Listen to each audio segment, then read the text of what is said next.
Hello students, BA part first के students को मनोविज्ञान विषय में डॉक्टर मनोरमा त्यागी पेपर फर्स्ट का चैप्टर पढ़ाऊंगी, संवेग का।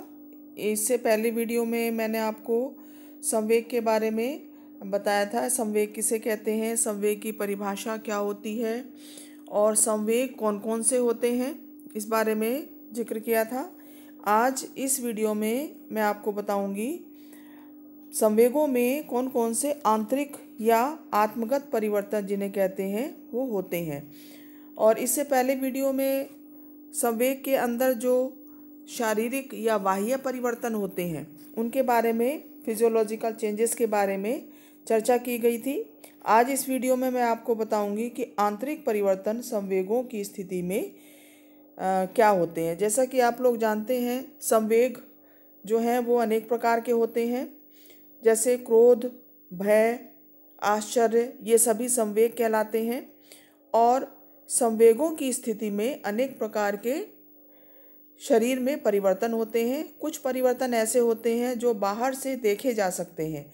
जैसे क्रोध में व्यक्ति का चेहरा लाल हो जाता है, आंखें फैल जाती हैं, भ्रुकुटी तन जाती है और मुट्ठियाँ भिंच जाती हैं। देखकर आप पता लगा सकते हो कि इस व्यक्ति को क्रोध आ रहा है। इसी तरह से भय की स्थिति में व्यक्ति भय की स्थिति में कांपने लगता है, हाथ पैर ठंडे पड़ जाते हैं, पसीना आने लगता है।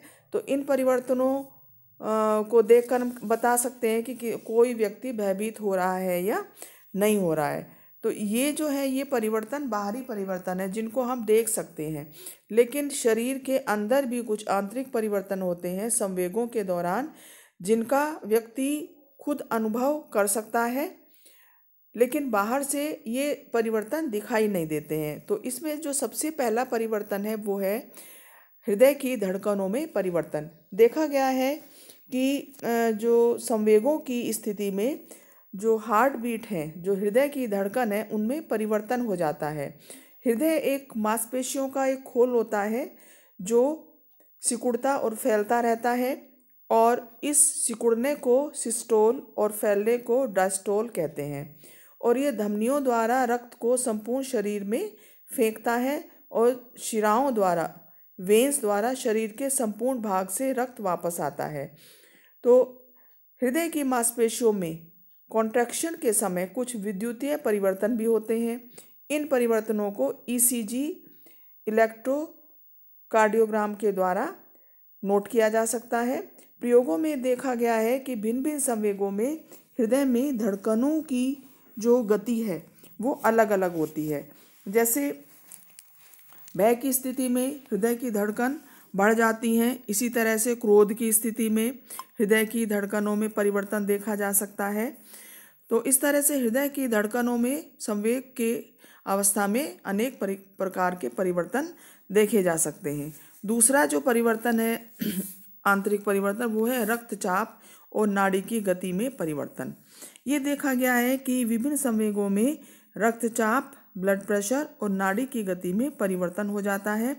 उदाहरण के लिए एक अध्ययन में ये देखा गया कि एक्साइटमेंट में जब उत्तेजना होती है व्यक्ति में, तब उसका रक्तचाप 152 mm से 165 mm तक हो जाता है, ब्लड प्रेशर बढ़ जाता है। रक्तचाप का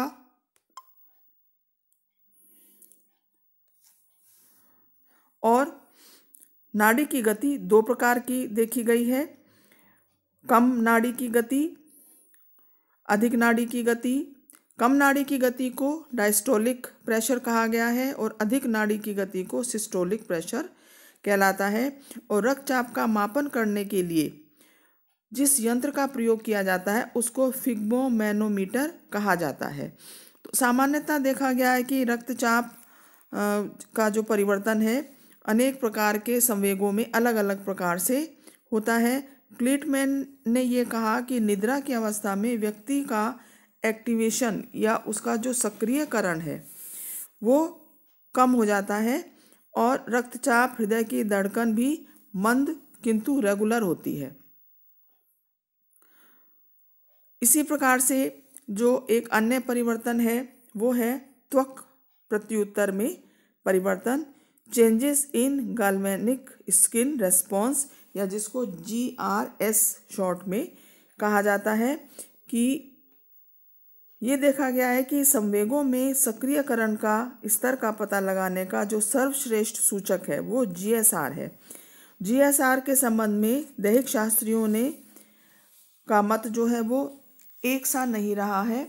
इस संबंध में ये कहा गया कि इसके जो मापन के संबंध में कुछ कंट्रोवर्सी देखने में आई, और इसके अलावा वुडवर्थ का विचार है कि यदि इमोशन को एक्टिवेशन से रिप्लेस कर दिया जाए तो जो इस संबंध में जो कंट्रोवर्सी है वो समाप्त हो जाती है।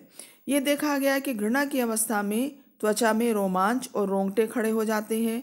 प्रेम में त्वचा में एक विशेष प्रकार की सिहरन होती है।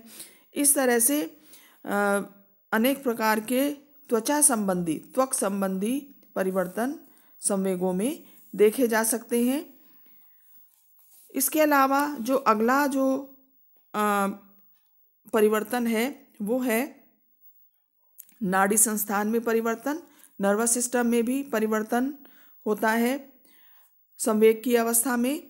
जैसे कैनन बार्ड के संवेग के सिद्धांत में इस बात को महत्व दिया गया है कि तीव्र संवेग जीव को आपातकालीन स्थिति का सामना करने के लिए उसका जो एक्टिवेशन है या उसकी जो सक्रियता है उसको बढ़ा देते हैं। संवेग में स्वतंत्र नाड़ी संस्थान CNS का महत्व है। साथ ही इसके अलावा क्योंकि ANS के उच्च केंद्र नर्वस सिस्टम में ही होते हैं, अतः दोनों ही नाड़ी संस्थान ANS और CNS दोनों ही नाड़ी संस्थान का संवेगों में महत्व है, परंतु ANS ऑटोनॉमस नर्वस सिस्टम का पेरिफेरल जो डिस्ट्रीब्यूशन है वो अपना विशेष महत्व रखता है। हाइपोथैलेमस का संवेगों के नियंत्रण में महत्वपूर्ण स्थान है। विभिन्न केंद्र होते हैं हाइपोथैलेमस में। संवेगों के विभिन्न केंद्रों में भिन्न भिन्न परिवर्तन होते हैं। यदि कैनन बार्ड के प्रयोग को देखा जाए तो उन्होंने ये देखा कि ANS का पैरासिम्पैथेटिक भाग जो है वो सामान्य मेटाबॉलिक कार्यों को करता है, तथा सिंपैथेटिक जो भाग है वो आपातकालीन स्थिति में क्रियाशील होता है। तो इस प्रकार से स्पष्ट है कि क्रोध, भय आदि जैसे जो तीव्र संवेग होते हैं उसमें ऑटोनॉमस नर्वस सिस्टम का सिंपैथेटिक भाग जो है वो कार्य करता है। लिंडस्ले ने 1951 में कहा कि ANS के यह दो भाग एक दूसरे के स्वतंत्र ना होकर बल्कि एक दूसरे के साथ मिलकर काम करते हैं, संतुलित रूप में काम करते हैं। ऑटोनॉमस नर्वस सिस्टम के जो सिंपैथेटिक भाग है वो एक्टिवेशन का काम करता है शरीर में, और जो पैरासिम्पैथेटिक भाग है वो जो एक्टिवेशन की स्थिति है उसको सामान्य बनाने का कार्य करता है। अगला जो परिवर्तन है वो है ग्रंथीय परिवर्तन, कि विभिन्न संवेगों में एड्रिनल ग्लैंड, श्वेत ग्रंथि, अश्रु ग्रंथि इन सभी का महत्वपूर्ण भूमिका है। ये देखा गया है कि दुख में आंसू ग्रंथि के सक्रिय होने से व्यक्ति के आंसू निकलते हैं, और इसी प्रकार से तीव्र भय की अवस्था में जो पसीने की ग्रंथि है, स्वेट ग्लैंड जो है उनके क्रियाशील होने से पसीना निकलता है। एड्रिनल ग्रंथि से जो स्राव निकलता है उसे एड्रिनिन कहते हैं, और इसकी अधिकता से लीवर रक्त से अधिक शर्करा या शुगर भेजता है, और फलस्वरूप व्यक्ति अधिक शक्ति का अनुभव करता है जिससे कि वह आपातकालीन स्थिति से निपट सके। एड्रिनल ग्रंथि से अधिक सक्रिय होने से लगभग वही परिवर्तन होते हैं जो ANS के या ऑटोनॉमस नर्वस सिस्टम के सिंपैथेटिक भाग के सक्रिय होने से होते हैं। अगला जो परिवर्तन है वह मस्तिष्क तरंगों में परिवर्तन, कि संवेग का सक्रियकरण सिद्धांत मुख्यतः मस्तिष्क तरंगों के अध्ययन पर आधारित है। इस क्षेत्र में बर्गर ने अध्ययन किए डारो तथा लिंडस्ले ने भी 1951 में अध्ययन किए। लिंडस्ले ने अपने प्रयोग में देखा कि तीव्र संवेगों की अवस्था में हाइपोथैलेमस के सक्रियकरण के कारण व्यक्ति का सक्रियकरण का स्तर बढ़ जाता है। इस अवस्था में ईईजी रिकॉर्ड सामान्य अवस्था की अपेक्षा भिन्न प्राप्त होता है। इलेक्ट्रिक एन्सेफेलोग्राफ, जो कि मस्तिष्क तरंगों को मापने की एक इकाई है। अगला जो परिवर्तन है वो है पाचन क्रिया में परिवर्तन। ये देखा गया है कि संवेग की स्थिति में पाचन क्रिया में अनेक परिवर्तन हो जाते हैं। उदाहरण के लिए दुख जो संवेग है उसकी अवस्था में पाचन क्रिया धीमी हो जाती है और तीव्र क्रोध की अवस्था में पाचन क्रिया तीव्र हो जाती है। कैनन ने अपने एक प्रयोग में ये देखा कि बिल्ली के सामने कुत्ता जब लाया गया तो बिल्ली की सामान्य पाचन गति अवरुद्ध हो जाती है क्योंकि वो भयभीत हो जाती है कुत्ते को देखकर। इस प्रकार के अध्ययन एक्सरे एग्जामिनेशन या मानव प्रयोज्यों को गुब्बारा निगलवाकर उनके पेट के अंकुचनों को नोट किया गया। तो ये सभी अध्ययन ये बताते हैं कि संवेग की अवस्था में पाचन क्रिया में अनेक प्रकार के परिवर्तन देखने को मिलते हैं। इसके अलावा संवेगों में और भी अन्य परिवर्तन देखे जा सकते हैं।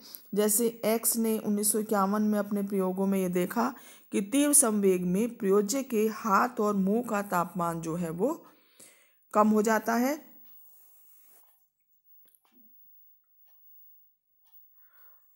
तापमान कम हो जाता है। उसने इस प्रकार के परिणाम विशेष रूप से क्रोध संवेग के संदर्भ में नोट किए।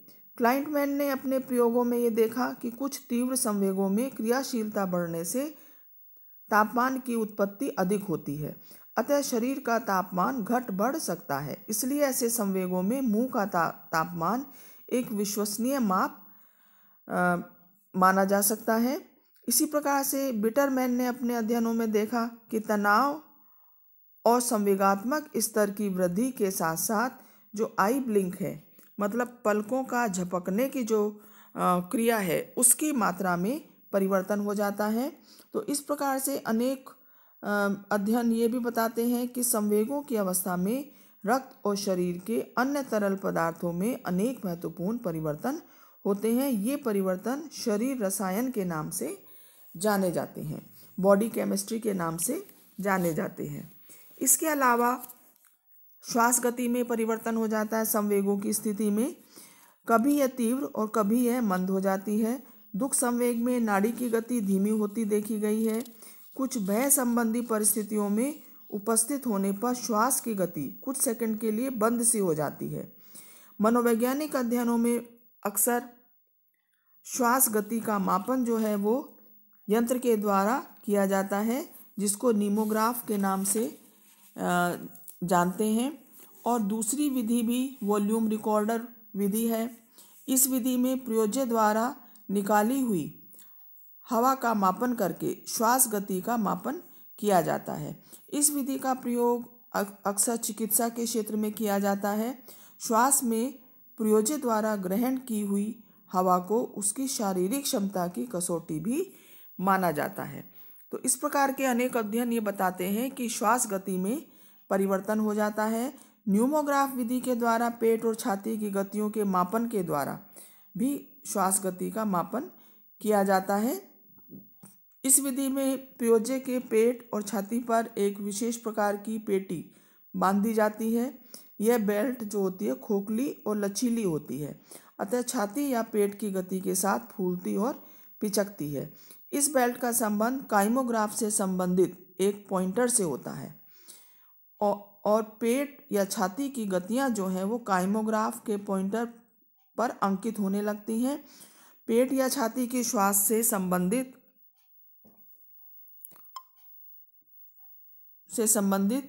जो रिकॉर्ड है उसका विश्लेषण करके प्रयोज्य की श्वास गति का मूल्यांकन किया जाता है। तो इस प्रकार से अनेक अध्ययन करके इस संबंध में देखा गया काइमोग्राफ की माध्यम से कि किस प्रकार से जो है वो विभिन्न संवेगों में श्वास की गति में परिवर्तन हो जाता है। तो स्टूडेंट्स, आज मैंने आपको इस वीडियो में बताया कि संवेगों में कौन कौन से आंतरिक परिवर्तन होते हैं और इन आंतरिक परिवर्तनों का नाड़ी संस्थान से क्या संबंध है और विभिन्न प्रकार के कौन कौन से परिवर्तन देखे जा सकते हैं। मैं समझती हूँ ये टॉपिक आपको समझ में आ गया होगा। नेक्स्ट वीडियो में नेक्स्ट टॉपिक के साथ फिर मिलते हैं student. Thank you so much students.